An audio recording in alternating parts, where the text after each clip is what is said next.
Kita lanjutkan kembali membaca buku Menonton Bengkel Teater Rendra, penyusun Edi Haryono, dan pada kesempatan kali ini kita sudah sampai di halaman 38.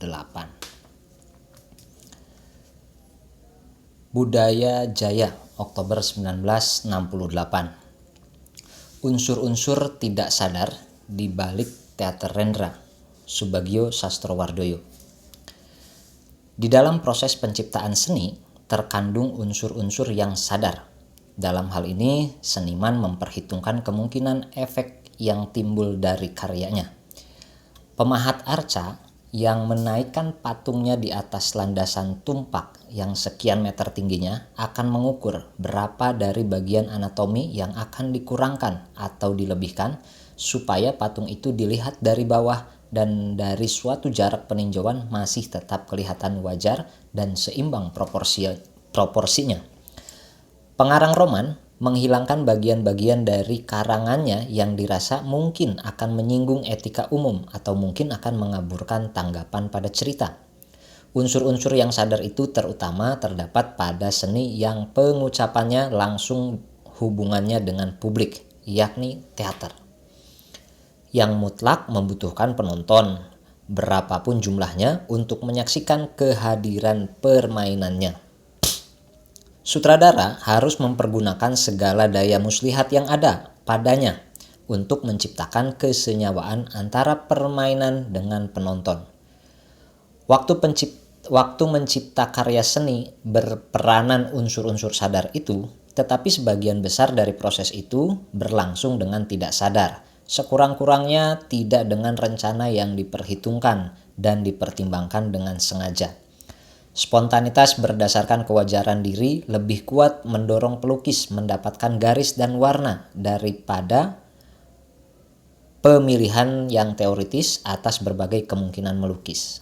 Demikian pula di tengah gelisah bayangan ilham, kata-kata mengalir dari batin penyair tanpa menghiraukan suatu metode berbahasa atau teori sastra.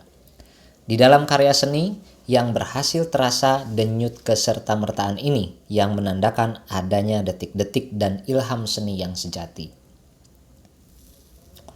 Bagi seniman yang tulus jiwa dan ekspresinya seperti W.S. Rendra, angan-angan dan tindak seninya banyak berlangsung tanpa dihambat-hambat oleh refleksi dalam wujud pikiran maupun pertimbangan.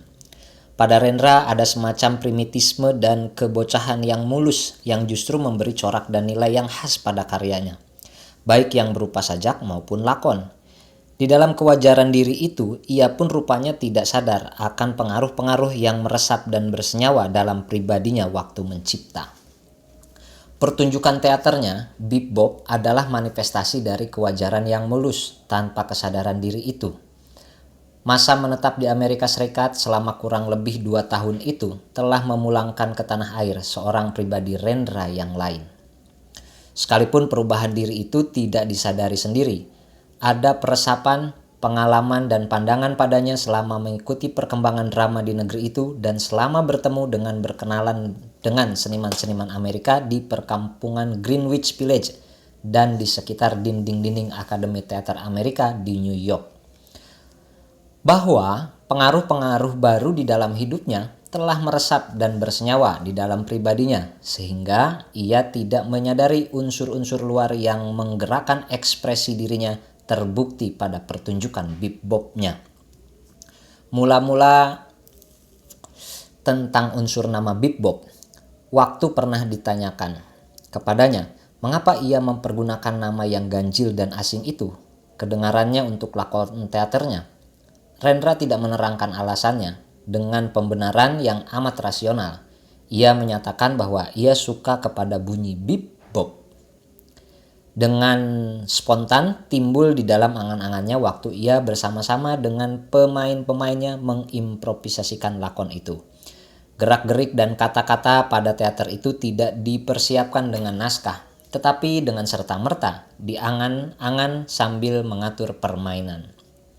Kemudian, dengan disandarkan kepada interpretasi seorang yang hendak melihat tokoh yang mengucapkan bebop, bebop sebagai perlambangan peradaban mesin, Rendra setuju dengan tafsiran peniruan bunyi mesin itu dengan menaikkan tangannya lewat lambungnya. Pipo, pipo. Di sini kami kira berlalu ekspresi seni yang tidak sadar. Dengan tidak diinsapi benar, rupanya Rendra telah terpengaruh oleh istilah yang populer di tengah-tengah seniman-seniman Amerika yang aktivitasnya berpusat di Greenwich Village. Selama tahun-tahun 50-an sampai tahun 1963 telah berkembang suatu kelompok sastrawan-sastrawan yang dikenal dengan nama The Beast atau The Beast Generation. Di dalam kelompok ini bertemu pengarang-pengarang yang kemudian mempunyai kedudukan yang teguh di dalam dunia sastra Amerika, di antaranya Norman Mailer, Jack Kerouac, Allen Ginsberg, Lawrence Ferlinghetti.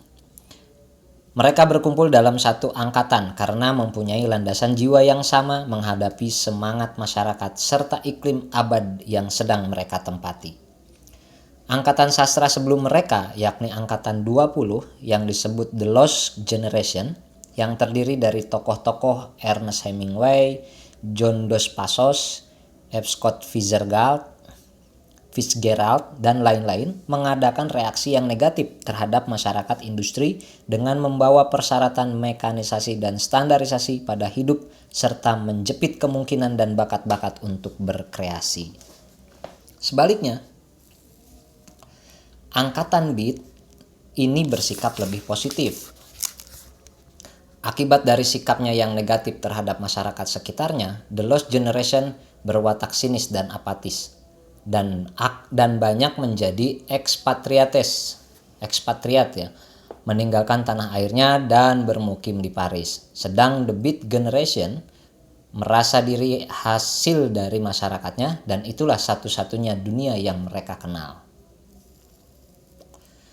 Angkatan-angkatan ini seakan-akan hendak mereguk sepuas-puasnya hidup di Amerika itu sendiri.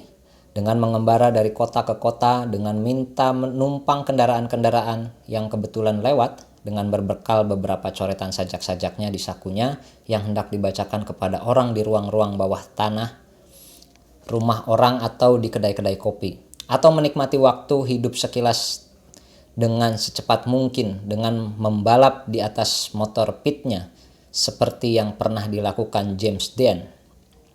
Atau mereka mengembara di alam batiniah lewat hisapan sesedot demi sesedot rokok yang berisi marijuana atau serbuk LSD. Atau diselami filsafat Buddhisme Zen yang mengajarkan keheningan rohani lewat kontemplasi dan perenungan yang meresap dan mendalam. Peregukan hidup demikian yang berlawanan dengan cara hidup masyarakat umum yang tertib dan sopan menurut istilah mereka disebut to dig, menggali, atau to be hip yang susah menemukan terjemahannya. Dari kata itu rupanya terbit kemudian sebutan hippie buat segolongan sok seniman. Untuk kembali kepada bebopnya Rendra, di antara kesibukan filsafat hip dan The Beat Generation itu terdapat penyerapan batiniah lewat irama rock and roll dengan memuja tokoh Elvis Presley serta pengasyikan diri pada musik jazz dengan gaya yang mengandung staccato dua nada yang diberi nama bebop, dibaca bebop. Mendengarkan gaya jazz bebop itu bukanlah hanya sekadar kegemaran, melainkan sudah berupa pelaksanaan suatu kultus. Karena jazz modern itu seakan-akan secara khas telah menjadi musik The Beat Generation, seperti puisi adalah sastranya. Puisinya adalah sastranya, jazz bagi mereka. Terutama adalah musik kebebasan batin, ekspresi yang berlangsung dari individu yang kreatif. Mereka seakan-akan mendengarkan suara batin mereka sendiri. The Beat Generation tidak dapat dipisahkan dari jazz dan gaya bebop, dan sebutan bebop dapat tertangkap oleh siapa saja yang memasuki dunia seniman dan sastrawan di New York atau sepintas selalu mendengarnya di dalam percakapan tentang seni dan seniman di sana.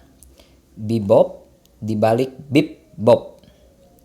Rupanya unsur yang tak sadar di dalam kreasi teater Rendra. Unsur tak sadar yang terdapat pada kreasi seniman pada umumnya adalah orientasi pada zamannya. Seniman bekerja pada karyanya sekadar untuk melepaskan dorongan-dorongan dalam dirinya untuk mencipta. Rendra pun pada waktu ditanya mengapa ia menciptakan teater yang hampir tak ada dialognya seperti bebop itu, tidak dapat pula menjawab, kecuali bahwa ia ingin membuat teater yang modern yang berlainan daripada sandiwara tradisional seperti terdapat pada sastra daerah. Sebutan teater murni pada usaha panggungnya diakuinya bukan penemuannya sendiri, melainkan ilham anak buahnya yang turut main di dalam bengkel teaternya. Rupanya Rendra tidak menginsapi bahwa ia turut serta dalam gelombang kecenderungan yang amat kuat dewasa ini di tanah air kita untuk memurnikan ekspresi seni. Cabang-cabang seni yang ada hendak memisahkan diri dari cabang seni yang lain dengan hanya menggantungkan kekuatannya pada unsur-unsur khas pada dirinya. Keadaan itu amat jelas kelihatan pada seni lukis. Kelompok pelukis Bandung yang berpusat pada jurusan seni rupa ITB dengan tokoh-tokoh pelukis penting diantaranya Bud Mochtar, Siddhartha, Popo Iskandar, Sadali telah menentukan gaya pokok seni lukis dewasa ini.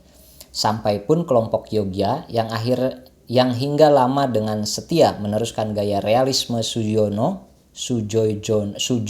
atau gaya ekspresionisme Avandi dengan lambat laun tetapi pasti telah terbawa juga ke dalam arusnya. Apapun dinamakan aliran lukisan Bandung itu, aliran ekspresionisme abstrak seperti lazim disebut di Amerika atau hanya aliran abstrak saja. Tetapi pada asasnya gaya lukisannya hendak mencapai pengucapan seni yang sepenuhnya dari unsur-unsur khas lukisan belaka, yakni garis, bidang, warna, struktur, dan komposisinya.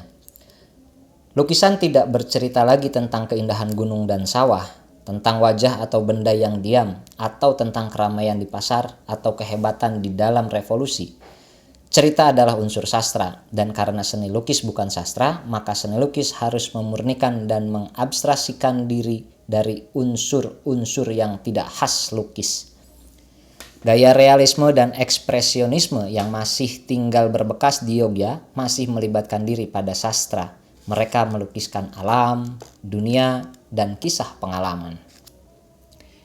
Demikian pun di dalam seni pahat, patung cenderung tidak menggambarkan tokoh atau benda lagi. Yang ada hanya bentuk, struktur, dan dimensi. Dan terserah pada kepekaan hati serta mata yang terlatih dan terdidik untuk mengadakan apresiasi. Melihat gejala-gejalanya, seni teater Rendra hendak mengarah kepada perkembangan yang sama seperti yang terjadi di dalam seni lukis. Teater hendak dikembalikan pada unsur-unsurnya yang khas, yakni panggung atau lingkaran tempat bermain, peran-peran, gerak, cahaya yang menerangi permainan, benda-benda pengisi ruang, suara, dan bahasa. Teater adalah tontonan, bukan cerita atau pesan. Di sini pun teater pun hendak dimurnikan dari unsur yang mengotorkan esensi teater, yakni unsur sastra. Bahasanya adalah sekedar kata-kata, nada dan suara, dan tidak amat penting lagi apa timbul pertukaran pikiran dari bahasa itu. Bahkan diusahakan supaya dialog dan sambut menyambut kata tercegah sedapat mungkin. Bahasa hanya satu unsur saja di dalam kesatuan hidangan tontonan, tidak lagi merupakan unsur yang paling pokok seperti di dalam teater yang realistis atau naturalistis. Seperti di dalam kesatuan musik yang tidak lebih mementingkan suatu nada yang keluar dari alat tabuh atau tiup, kecuali pada saat-saat giliran penekanan nada. Maka dengan demikian, bahasa di dalam teater murni tidak lebih tinggi kedudukannya daripada unsur-unsur teater yang lain, kecuali pada penonjolannya yang tertentu saat-saatnya. Demikianlah di dalam bebop, bahasa tidak merupakan unsur yang dominan dan berkuasa, kecuali pada saat-saat harus berbunyi bebop dan zzz. Teater murni Rendra menurut rencana dan pelaksanaannya amat rapat kekerabatannya dengan seni lukis abstrak Bandung. Bahkan sekali dua terperucut dari mulut Rendra sebutan teater abstrak bagi bebopnya. Di dunia barat, teater yang tidak menyampaikan pesan dan amanat itu sudah ada terdapat pada beberapa karya panggung yang beraliran ekspresionisme, seperti pada lakon Si Peminta oleh Reinhard Sorge yang ditulis pada tahun 1911, dan pada lakon Gas I oleh George Kaiser pada tahun 1918. Tiadanya pesan itu berlandasan pada keyakinan akan sia-sianya pesan bisa termakan oleh dunia yang sudah kehilangan tujuannya dan akal sehat karena dilanda materialisme. Penggunaan dialog sampai batas yang minimal di dalam teater telah kita jumpai juga di atas panggung yang dinamakan teater absurd, seperti lakon Menanti Godot oleh Samuel Beckett yang dikarang pada tahun 1952. Teater absurd yang menemukan tempat lahirnya di Prancis telah merebut perhatian publik luas di Amerika Serikat pada perbalikan tahun 1960. Di balik keterbata-bataan bicara, tokoh-tokoh lakon absurd merupakan kesadaran bahwa bahasa tidak sanggup menembus isolasi individu sehingga tidak tercapai komunikasi antar manusia. Jurang subjektivitas terlalu dalam untuk dapat dilangkaui dengan bahasa yang sudah hilang daya oleh kebiasaan. Sedang jauh sebelum teater absurd itu, gagasan hendak mengadakan teater yang murni telah dimiliki oleh Antonin Artaud di tahun 30-an. Artaud merencanakan teater yang mengandung tenaga tenung yang dapat membangkitkan sesuatu yang berada di luar daerah logika dan kata. Gagasannya mendapat ilham dari sendera tari di Bali, di mana bahasa panggungnya adalah nonverbal, tidak berupa kata-kata, tetapi terdiri dari berbagai unsur tontonan, gerak, isyarat, pakaian, dekorasi, gamelan, cahaya, dan lain-lain. Tujuan Artaud ialah mencapai yang dinamakan teater kekejaman, yang didasarkan pada keyakinan bahwa tanpa unsur kekejaman pada akar setiap tontonan, teater tidak akan mungkin. Teater harus bisa mengajarkan kerapuhan kedudukan manusia dan membukakan rahasia-rahasia bawah sadar, di mana keruntuhan dewasa ini telah kulihat kepercayaan metafisika dapat masuk lagi ke dalam jiwa kita. Teater murni Rendra memiliki latar belakang perkembangan pemikiran yang panjang yang mungkin didapatnya dari pelajarannya di Akademi Teater di Amerika. Mungkin gagasan-gagasan yang mendahului rencana teater murninya tidak disadarinya lagi di dalam penciptaan bebop karena mungkin telah meresap ke dalam bawah sadarnya sehingga dengan spontan keluar dan dengan tidak disadarinya telah mempengaruhi ciptaannya. Atau mungkin juga seperti kerap kali terjadi di dalam penciptaan seni, kecenderungan dan bentuk reaksi pada Rendra kebetulan sama dengan yang berlaku pada George Kaiser, Samuel Beckett, atau Antonin Artaud yang hendak memurnikan teater dari pesan sastra. Tetapi masih tetap menjadi pertanyaan pada kita, apa motif yang ada pada Rendra dalam menciptakan teater murninya? Adakah alasan filsafat tentang manusia, masyarakat, dan abad di balik teaternya seperti yang ada pada teater ekspresionisme, teater absurd, teater Artaud, ataukah sekedar kemurnian teater demi kemurniannya itu saja? Selama semua tindak seni Rendra mengandung unsur-unsur tidak sadar belaka dan selalu berlangsung secara spontan tanpa ada refleksi diri, pertanyaan-pertanyaan itu tidak mungkin akan mendapatkan jawaban.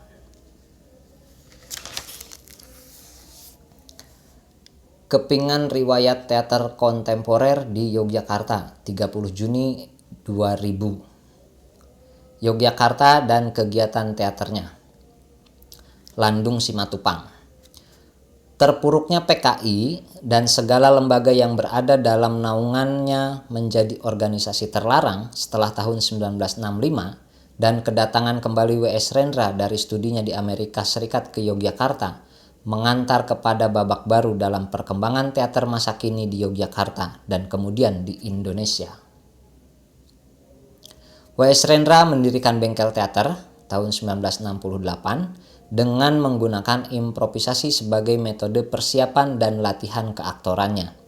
Ketika itu, metode demikian bukan saja hal yang baru, melainkan juga tidak pernah terbayangkan di kalangan grup-grup drama di Yogyakarta dan sangat mungkin juga di Indonesia. Ini dapat dipahami karena sebelum kedatangan Rendra itu, teater modern Indonesia bergerak di sekitar para penulis naskah drama realis atau drama bersajak, yang sebagian penting darinya lebih diikatkan sebagai karya sastra untuk dimuat di majalah sastra atau diterbitkan sebagai buku sastra. Dengan demikian, unsur dominan dalam bermain drama ialah berbicara, bercakap-cakap. Sementara itu, improvisasi Rendra justru bergerak di sekitar penggarapan secara intens segi-segi nonverbal dalam akting dan penciptaan jagat panggung. Hal itu terlihat jelas ketika Bengkel Teater menggelar hasil olahan latihan-latihan improvisasi mereka menjadi serangkaian repertoar pendek yang meminimalkan penggunaan kata. Di Yogyakarta tahun 1968, pementasan itu antara lain dilaksanakan di Sono Budoyo dan Gedung Bank Tabungan Pos, Jalan Jenderal Sudirman, sekarang menjadi Bank Rakyat Indonesia di seberang toko buku Gramedia. Akan tetapi, dalam pergelaran itu Rendra juga membacakan sajak-sajaknya, khotbah, dan bersatulah pelacur-pelacur kota Jakarta. Dengan dukungan pemberitaan dan ulasan di surat kabar umum dan majalah kebudayaan, Kompas, Horizon, Budaya Jawa, dan Basis misalnya, kehadiran kembali W.S. Rendra dengan gagasan-gagasan dan praktik keseniannya, kemudian wawasan kulturalnya, menjadi cepat tersebar dan diapresiasi atau sekurang-kurangnya merebakkan kuriositas. Pementasan Minikata memberikan guncangan. Penonton, saya ada di antaranya, yang memadati auditorium berkapasitas di bawah 200 tempat duduk itu di lantai 2 Gedung Bank Tabungan Negara mengikuti petilan-petilan Minikata dengan hening, terutama pada petilan yang diberi judul Bebop. Ada juga terdengar suara tertawa geli, tetapi ditahan. Menanggapi petilan lain yang berjudul Cat, Cat, ketika ada adegan seorang aktor, kalau tidak salah Murti Purnomo, memainkan BH di ujung galah dan dipegangnya vertikal. Sebenarnya dengan bebop, ramba-tera-terata di bawah lampu jalan, dan petilan-petilan lain itu, teater kontemporer di Yogyakarta waktu itu diajak berkenalan dengan kemungkinan teater puitis atau puitika teater, yang justru berada di ujung kontinum lain dari drama puisi atau drama bersajak seperti Bebasari, Rustam Effendi 1926, Kertajaya, Sanusi Pane 1932, Sandia Kalaning Majapahit, Sanusi Pane 1933, atau juga Prabu dan Putri, M.H. Rustandi Kartakusuma, yang berindah-indah dalam dan dengan kata. Sajian pementasan Minikata Bengkel Teater itu juga sangat jauh dari bayangan publik drama umumnya di Yogyakarta ketika itu, yang sudah terbiasa mengharapkan sajian berupa orang ngomong-ngomong, menangis, bertengkar, marah-marah di panggung dengan berbagai kejanggalan dan artifisialnya, sebagai yang mereka harapkan dari drama-drama realis yang lazim dipentaskan. Bahkan penampilan para pendukung pementasan Minikata yang boleh dikata tanpa make up pun sudah merupakan kejutan tersendiri. Aplaus audiens di Gedung Bank Tabungan Negara yang diberikan kepada petilan-petilan Minikata itu terdengar bimbang, sangat berbeda dengan aplaus riuh dan hangat kepada pembacaan sajak W.S. Rendra. Meskipun demikian, sangat terasa adanya ketercekaman perhatian pada apa yang berlangsung di prosenium itu yang hanya didukung tata lampu sederhana. Selain Rendra sendiri, yang ikut berpentas pada Minikata itu antara lain adalah Murti Purnomo, Azwar A.N., Amak Baljun, dan Titik Broto. Bagi kebanyakan penggiat teater kontemporer di Yogyakarta, kedatangan W.S. Rendra itu cenderung tertangkap sebagai guncangan yang menghentakkan pada kenyataan bahwa mereka belum sempat cukup intens dan serius menggeluti teater dengan segala kemungkinan pengembangan dan daya rambahnya. Antara lain karena situasi yang sangat sulit untuk melakukannya dalam masa Soekarno dan implikasi tekanan PKI. Terasa fenomenal waktu itu dan bahkan hingga sekarang 30 tahun kemudian, bahwa seorang seniman teater dengan segala kegagahannya terkesan mencurahkan seluruh hidupnya bagi keseniannya, menggantungkan kehidupan keluarganya pada hasil penjualan produk keseniannya. Di samping itu, wawasan teater dan latihan-latihan dasar keaktorannya terasa serba baru, serba mempertahankan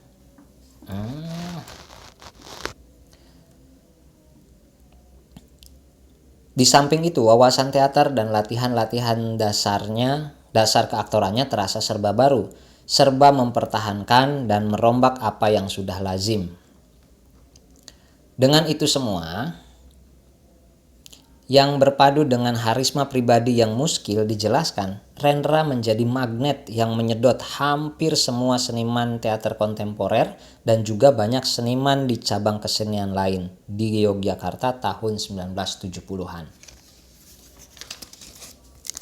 Bahwa W.S. Rendra baru pulang kandang dari dunia barat Amerika Serikat, terasa ikut mempengaruhi cerapan dan tanggapan publik Yogyakarta tahun 1970-an. Terhadap Minikata Bengkel Teater, setelah sekian lama terkekang untuk mengungkapkan dan berkomunikasi secara terbuka dan up to date dengan segala sesuatu yang berbau barat, yang hampir selalu dikait-kaitkan dengan nekolim, neokolonialisme dan imperialisme dalam kurun PKI, figur Rendra dan keseniannya menjadi semacam jendela pemandangan dan angin segar. Ini terutama berkait dengan pemikiran tentang kebebasan individu dan tempat kultural politis kesenian di tengah masyarakat di suatu negara kebangsaan yang sedang bertransformasi dari agraris tradisional ke modernitas. Independensi orang-orang teater terhadap pengelompokan politik dan keagamaan sedikit demi sedikit terpugar lewat fenomena kedatangan kembali Rendra ini. 1968, Bandung, Gedung Merdeka, 14 Desember 1968 jam 20.00. Eksperimen-eksperimen, di manakah kau saudaraku? Pip, bip bob, rambate rate rata. Pemain Putu Wijaya, Azwar AN, Rendra, Murti Purnomo, Khairul Umam, Bakdi Sumanto, Amak Baljun, B.S. Aroni, Titi Broto, S. Tijab, Sudibianto. Ada foto. Setelah berpentas di Balai Budaya Jakarta dan kemudian TVRI, eksperimen-eksperimen bengkel teater memperoleh sambutan dari masyarakat. Penyair Gunawan Muhammad menamainya teater Minikata, yakni teater yang hanya sedikit memakai kata. Selanjutnya bengkel teater diundang berpentas ke Bandung di Gedung Merdeka Jalan Asia Afrika. Ini ada foto. Sinar Harapan 31 Agustus 1968 halaman 7. Tentang teater baru, Wing Karjo. Sekembalinya dari Amerika, di mana ia belajar The American Academy of Dramatic Arts, Rendra memperlihatkan aktivitas yang mengagumkan. Selain menyiapkan sebuah film yang berjudul Kambing-Kambing Hitam, yang bentuknya tentu banyak dipengaruhi arus baru sinema liberal, yang mementingkan pengucapan daripada keberabean teknis-teknis tradisional. Tetapi sayang, film itu hingga kini belum juga rampung karena kehabisan modal. Ia sibuk dengan mengadakan latihan-latihan untuk pementasan-pementasan. Bahwa baginya, ia hanya melanjutkan suatu perkembangan dari kemajuan teater, yakni ia ingin menciptakan teater yang mementingkan pengucapan puitik yang lepas dari unsur-unsur kesusastraan. Dengan kata lain, teater mini, kata istilah dari Gunawan Muhammad, sampai saat ini berhasil mengungkap hal-hal yang dianggapnya esensial untuk dicetuskan di atas pentas, yang menggambarkan unsur-unsur konflik yang dramatik. Teater barat pun tidak henti-hentinya mengalami perkembangan, yang antara lain disebabkan oleh pengaruh-pengaruh timur. Dalam hal ini pengaruh teater Bali, Jepang, Cina, dan India sangat menentukan. Sebagaimana kita ketahui, Artaudlah orang yang pertama-tama mendapatkan ilham dari teater Bali, teater yang tidak membiarkan diri menjadi hamba sahaya dari naskah-naskah sastra. Teater yang lebih mengutamakan kehadiran puisi dalam ruang plastik dan fisik puisi atas pentas yang dijelmakan oleh gerak, bunyi, warna, plastis, dan lain sebagainya, yang akan mengembalikan teater itu dalam aspeknya yang metafisik. Pentingnya ucapan-ucapan tak lebih seperti dalam mimpi. Dengan demikian, hubungan antar pentas dan publik, tontonan dan penonton menjadi lebih dekat. Dengan demikian, rasanya kita tidak melihat faedahnya untuk mempertentangkan adanya dua kebudayaan barat dan timur. Sejarah kebudayaan telah sering membuktikan pada kita adanya pengaruh timbal balik antar kedua belah dunia itu. Kreativitas sekarang bersumber pada individu-individu yang penuh elan vital pas dengan pribadi-pribadi yang tak henti-hentinya ingin menciptakan sesuatu yang otentik, yang serasi dengan warna kehidupan modern. Horizon, Januari 1969, halaman 30, Kronik Kebudayaan. Bengkel Teater Yogya, pimpinan W.S. Rendra tanggal 14 Desember yang lalu telah mengadakan pergelaran di Bandung atas undangan panitia Malam Apresiasi Seni Mimbar Demokrasi yang bekerja sama dengan Akademi Teater dan Film Bandung serta Teater Perintis Bandung. Nomor yang diketengahkan adalah Pip, Di Manakah Kau Saudaraku, Bip Bob, dan Rambate Rate Rata. W.S. Rendra sempat pula membacakan sajaknya Khotbah yang pernah dimuat di majalah Horizon. Pementasan dilanjutkan dengan diskusi teater yang diadakan keesokan harinya. 1969, Jakarta, Teater Tertutup Taman Ismail Marzuki, Rabu 9 Juli 1969 jam 20.00. Peristiwa sehari-hari. Di Manakah Kau Saudaraku, Pip, Rambate Rate Rata. Pemain Putu Wijaya, Azwar A.N., Rendra, Murti Purnomo, Hairul Umam, Amak Baljun, B.S. Aroni, Untung Basuki, Robinson Simanjuntak, Sito Resmi. Ada foto dokumen Azwar A.N. Rendra berusaha merenggut kesenian dari hasanah peradaban serta menghidupkannya. Masa lalu jadi kabur, masa depan samar-samar dalam ketak terhinggaan. Yang ada hanya hidup detik ini di panggung. Karena itu, mula-mula yang perlu dibangun adalah situasi. Karakter menyaru dalam situasi ini. Artikel nomor 18, Pedoman 6 Juli 1969. Bengkel Teater Rendra akan muncul di Taman Ismail Marzuki. Rambutnya yang tebal dan panjangnya mencapai kuduk sudah beruban. Kepala dan raut mukanya model ideal bagi pematung. Mata bolanya selalu memberikan perhatian yang sama kepada siapa saja yang mengajaknya bicara. Apakah ia seorang Umar Khayyam atau seorang bocah kecil? Di luar negeri, sajak-sajaknya diperbincangkan oleh mahaguru dan mahasiswa. Di dalam negeri, orang menyoroti sajak-sajak dan eksperimen-eksperimen teaternya dari pelbagai seni, dari pelbagai segi, dan dengan bermacam warna. Ia merupakan tokoh yang paling romantis dalam dunia teater dan sastra Indonesia sekarang. Bukan wajah atau gambaran hidupnya saja, tapi namanya pun berbunyi romantis.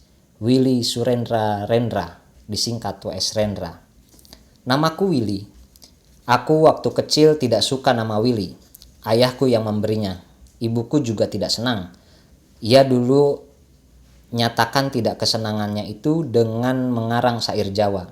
Ia suka menyanyikannya kepadaku. Antara lain syairnya mengatakan bahwa Willy itu tidak baik untuk anjing kecil, kata Rendra. Cakrawala yang ajaib. Seniman yang berumur 35 tahun ini mangkal di Yogya dengan istri dan 5 orang anaknya. Istrinya, Narti, bermain piano dan menyanyi mungkin tidak sepandai kakaknya, biduanita seriosa kita yang terkenal, Surti Suwandi. Tapi dari sajak-sajak Rendra yang terangkum dalam 4 kumpulan sajak, di tengah perjalanan kita mendapat kesan bahwa Narti seorang wanita yang istimewa. Terima kasih padamu wanita yang mulia, yang selalu merawatku dengan murah hati, tanpa bisa menambatkan daku ke dalam rumahnya. Dan apabila nanti memancar cahaya fajar yang pertama, selamat tinggal, Cakrawala yang ajaib memanggilku. Ibunya Rendra, seorang seniwati di masa mudanya, pernah tergoda oleh Cakrawala yang ajaib ini.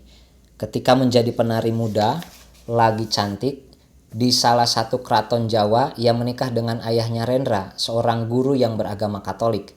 Tapi meskipun sudah berumah tangga, seninya selalu menghimbaunya. Dan pada suatu ketika ia kembali menari ke keraton dan tinggal beberapa waktu di sana.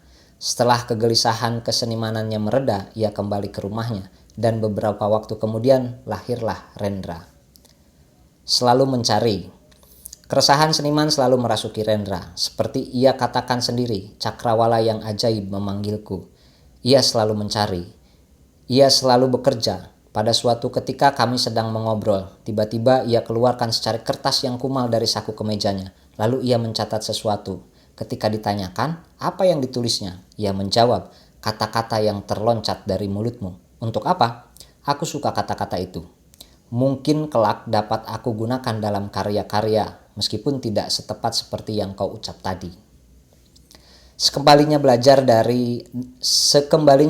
drama dan tari di Amerika Serikat, Rendra membuka bengkel teater di Yogyakarta. Dari mana modalnya? Mula-mula urusan antar kawan-kawan yang sama-sama berminat, lalu ditambah uang yang tersedia dari luar negeri dulu. Kadang-kadang aku menjual barang-barang yang dibeli di luar negeri, tapi yang ada di Indonesia tidak terlalu mendesak kegunaannya. Mengapa teater?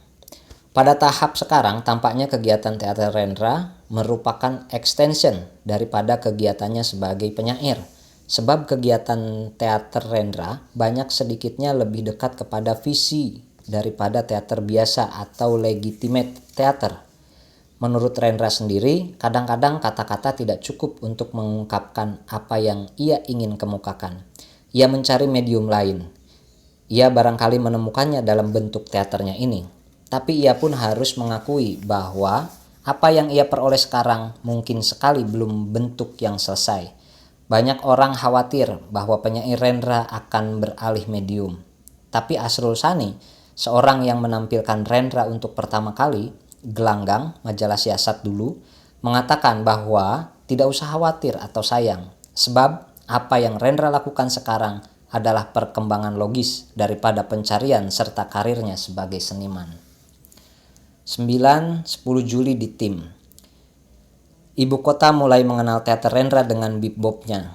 Rendra sendiri pada mulanya menamakan karyanya improvisasi. Almarhum Trisno Sumarjo menyebutnya teater abstrak, tapi sekarang orang banyak menyebutnya teater minikata. Beberapa bulan lalu, Claire Holt, seorang ahli kebudayaan Indonesia Universitas Cornell, mengatakan bahwa Lembaga Pusat Kesenian Jakarta sebaiknya juga menyuguhkan eksperimen-eksperimen seperti yang dikerjakan oleh bengkel teater. Dan nanti pada tanggal 9 dan 10 Juli, DKJ, Dewan Kesenian Jakarta, akan mengundang bengkel teater di Taman Ismail Marzuki. Beberapa nomornya karya Rendra yang akan dipersembahkan berjudul Pip, Di Manakah Kau Saudaraku, dan Rambate Rata-Rata. Di samping itu, Rendra akan menyajikan nomor pembacaan kisah puitis yang berjudul Si Anak Hilang. Seperti biasa, selesai pertunjukan ada diskusi.